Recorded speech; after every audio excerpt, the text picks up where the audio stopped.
அக்கினிய சாட்சி வச்சு கைவிரலை சேர்த்து வச்சு இன்பம் துன்பம் இரண்டிலுமே இணைந்திருக்க முடிவாச்சு. பள்ளியறை பள்ளியிலே படிக்கும் இன்ப வேதம், பிள்ளைமணி செல்வங்களே அன்னை தந்தை கீதம்.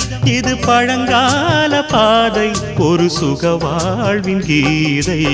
ஏழேழு ஜென்ம பந்தம் மனைவி என்பது, இதில் நீ வேறு நான் வேறு யார் சொன்னது?